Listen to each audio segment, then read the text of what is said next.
C'est ouf, c'est un ouf de soulagement. Parce que l'Argentine vient de battre aujourd'hui le Mexique. L'Argentine risquait gros dans ce match d'aujourd'hui. Si l'Argentine perdait aujourd'hui, l'Argentine risquait d'être définitivement éliminée de cette compétition. Mais l'Argentine a fait un très bon match. L'Argentine a fait ce qu'il fallait faire, en fait. Je sais que vous tous vous attendez la minute Messi. Mais avant la minute Messi, je vais d'abord vous parler d'abord de la première période. Parce que je n'ai pas vraiment aimé la première période de l'Argentine aujourd'hui. L'Argentine qui a joué avec une mollesse que je n'ai pas vraiment compris. Rodrigo de Paul. Au fait, Rodrigo de Paul a perdu je ne sais pas combien de ballons en première. Entre 5 et peut-être 7 ballons en première période. En fait, Rodrigo de Paul, c'est lui le garde du corps de Messi. Parce que partout où il y a Messi, il y a Rodrigo de Paul. Partout où Rodrigo de Paul est, tu dois avoir Messi dans les parages ou Messi qui est en train de se promener. Rodrigo de Paul est là. Il suffit juste qu'on puisse seulement lui donner seulement une arme à feu directement. Il sera directement là avec Messi, même jusqu'au PSG. En fait, Rodrigo de Paul, c'est vrai, c'est un bon joueur. C'est un joueur qui joue à l'Atlético Madrid. Oui, l'Atlético Madrid qui est en train de peiner. Mais en tout cas, Rodrigo de Paul n'a pas vraiment fait un très bon match comme on le connaît très bien. On sait que Rodrigo de Paul est assez rigueux, il est assez actif. Mais aussi, ça peut vraiment donner des top performances avec lui. Donc, vraiment, le match de Rodrigo de Paul ne m'a pas vraiment trop plu. En globalité, même la première mi-temps de l'Argentine ne m'a pas vraiment plu. Mais alors, la deuxième mi-temps, oui, c'était le réveil. C'est comme si quand tu dors au lit, le réveil sonne. Tu coupes d'abord les réveils. C'est ce que l'Argentine a fait en première mi-temps. Tu as d'abord coupé les réveils. Après, ça sonne après 9 minutes. Tu sais encore de couper le temps additionnel. Maintenant, après, tu te dis, oh non, je dois maintenant me réveiller parce que je risque d'arriver en retard à l'école. L'Argentine s'est dit, hey, je risque de sortir de cette compétition. Alors, laisse-moi monter les niveaux. L'Argentine a commencé à monter les niveaux. Mais l'Argentine a encore plus monté les niveaux quand ils ont essayé un peu d'échanger leur milieu. En fait, ils avaient un milieu qui était, oui, qui était bon, mais j'ai trouvé que leur milieu était un peu trop rigueux, en fait. C'était des joueurs pas trop techniques, mais des joueurs qui n'étaient pas vraiment assez bons. Il y avait, en premier lieu, il y avait Guido Rodriguez, McAllister, et aussi, il y avait Rodrigo de Paul. C'était un milieu, oui, c'est un bon milieu contre les équipes à fort danger. Je pense que ce genre de milieu peut marcher même contre une équipe comme l'Espagne. Parce que l'Espagne est trop technique, mais après ce milieu-là, pour un match où il faut vraiment essayer un peu de développer les jeux, c'est pas vraiment un très bon milieu.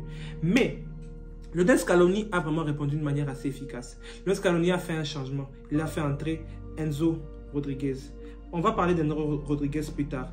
Mais en tout cas, Lionel Scaloni, il a vraiment fait un très bon changement. Il a essayé un peu de changer certains endroits. Il y a un moment où il a fait un changement défensif. Je n'ai pas vraiment compris pourquoi. Mais en tout cas, j'ai juste aimé la manière dont il a répondu à l'adversité. Scaloni, vraiment très bon coaching. C'était en plus un coaching gagnant. Maintenant, vous vous attendez tous à la minute Lionel Messi. Voilà, vous serez servi. Lionel Messi, oui bien en Coupe du Monde. C'est le GOAT, c'est Messi. Vous tous, vous savez, il y a des polémiques. Oh, Ronaldo su et tout. Mais en tout cas, Lionel Messi aujourd'hui nous a montré que, oh non, on dit non, Messi est accompagné déjà bien. Oui, Messi est déjà bien accompagné par rapport au Messi en 2014. Mais Messi reste Messi. Léo reste Léo. C'est lui le GOAT du football. En tout cas, il y a des questionnements qui, je ne sais pas, viennent d'où. Mais Messi reste le GOAT du football. C'est lui qui répond à l'adversité. C'est lui qui s'est décidé. Messi, quand on voit Messi dans cette position, vous vous attendez à quoi? Messi dans cette position, c'est un but. Que tu sois Guillermo, tu vois, c'est toi le meilleur gardien en Coupe du Monde. C'est toi qui fais des choses. Parce que le gardien du Mexique, en Coupe du Monde, c'est Neuer Prime. En tout cas, c'est Neuer Prime. Il fallait suivre les matchs en 2014. Brésil contre le Mexique, vous allez vraiment comprendre.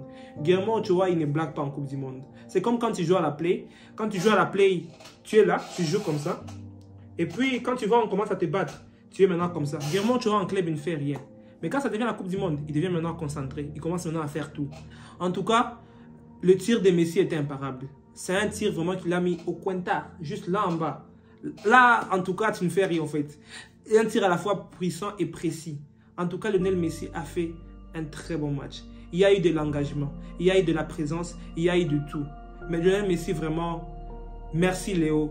Parce que le football seulement te dit merci. Le peuple te dit merci. Parce que tu nous as fait découvrir le football. Tu nous as fait aimer le football. Et encore une fois, tu nous fais encore une très bonne performance.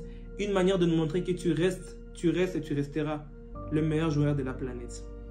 En parlant d'Enzo Rodriguez, ce petit, beaucoup de gens ne le connaissent pas. Mais ceux qui ont suivi les matchs en Ligue des Champions, les matchs aller-retour Benfica contre le PSG.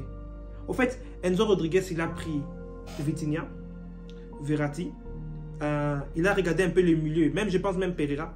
Il s'est dit, vous trois, je vais vous mettre dans ma poche. Il était partout. Ça, c'est un très bon joueur. C'est une pépite du Benfica. En fait, le Benfica a toujours des pépites, on ne sait pas, ils les enlèvent où. Ils nous ont amené des joueurs Félix. Maintenant, là, Enzo Fernandez. Enzo Fernandez qui a juste fait un mouvement. Il a trouvé juste l'espace. C'est tellement il enroule, tu vois. Mais en fait, vous pensez que, comme je vous ai dit, vous pensez qu'il enroule juste n'importe quel gardien. C'est autre chose. En Coupe du Monde, tu vois, c'est Neuer Prime. C'est Neuer Prime, je dis bien. Même pas Neuer seulement que vous connaissez là, mais c'est Neuer Prime. Lui, en Coupe du Monde, ce sont des réflexes à millisecondes. Il trouve le ballon, il met sa main partout. Des réflexes de malade. Mais en tout cas, aujourd'hui, Enzo Fernandez, très bon match. Il est entré, il a échangé les jeux. Il a mis une certaine dynamique dans les jeux. Le match a vraiment changé quand il est entré. Vraiment un très bon joueur. Vraiment une pépite que l'Europe va suivre. Parce que ça sent qu'il a du talent. Et puis, le comble dans tout cela, c'est son premier but avec l'Argentine. C'est son premier but avec l'Argentine. Donc, le monsieur, il s'est dit, non, il n'a pas encore marqué tout ce temps. Mais il s'est dit, ok, pourquoi pas, je peux essayer cette frappe. Vous sentez un peu comment Enzo Fernandez se donne l'audace d'essayer, de trouver, genre, cet espace-là étiré, avoir cette audacité. Il dit que je peux marquer. En sachant que dans son équipe, il y a de très bons joueurs qui, par exemple, s'ils tirent au-dessus, ça sera un problème. Mais Enzo Fernandez trouve la force de le faire. En tout cas, moi, le match d'Enzo Fernandez, vraiment magnifique. Magnifique. Je peux aussi parler aussi du gardien Martinez qui a fait aussi un très bon match. Mais aussi la défense que j'ai sentie plus robuste parce qu'aujourd'hui, il a commencé une défense avec Martinez et Otamendi. Une défense qui était plus robuste que celle de Romero. Romero qui n'avait pas vraiment fait un très bon match dans son match passé, mais qui est entré à la fin, qui a aussi essayé un peu de ajuster un peu, de rendre encore la défense un peu plus solide parce qu'il fallait garder le score. Mais heureusement, l'Argentine a marqué et a fait ce qu'on appelle un game over. C'était vraiment un game over. Alors, après ceci, il reste un dernier match. L'Argentine a 3 points. L'Argentine est officiellement deuxième. Comme vous pouvez le voir ici, l'Argentine est officiellement deuxième. L'Argentine a maintenant 3 points. Mais dans le goal average, comme vous le voyez, ils ont maintenant plus 1. L'Arabie Saoudite, ils sont là. Mais dans le goal average, ils ont moins 1. Parce qu'ils se sont fait battre aujourd'hui par la Pologne. Maintenant, l'Argentine doit nécessairement battre la Pologne. Moi, je ne veux pas des histoires de beaucoup de calculs. L'Argentine fait un match nul et puis la Pologne va aller, je ne sais pas quoi. Non. Pas des trucs genre, on va commencer à calculer les ln, les logarithmes, on essaie un peu d'implanter les intégrales et tout. Non. L'Argentine doit seulement gagner son prochain match pour s'assurer de la première place et pour directement s'assurer qu'ils vont aller plus loin dans cette compétition. Essayer de gagner le match parce que je pense que le goal average va compter. On ne sait pas ce qui va se passer avec l'Arabie Saoudite contre le Mexique. Qui sait, l'Arabie Saoudite peut gagner et puis il y aura 6 points. Donc il faudra vraiment faire un bon match parce que l'Argentine doit nécessairement sortir premier de cette poule. Parce qu'avec la France qui est là-bas, parce que normalement l'Argentine peut se rencontrer avec le premier ou le deuxième du groupe de la France, Danemark, Tunisie, Australie, tout ça. Ils peuvent se rencontrer avec une équipe là-bas. Et le meilleur, je crois, c'est d'être premier parce que ça se sent déjà que la France va sortir première et jouer alors contre un deuxième qui est assez abordable. Un deuxième qu'on peut quand même battre, un bon deuxième.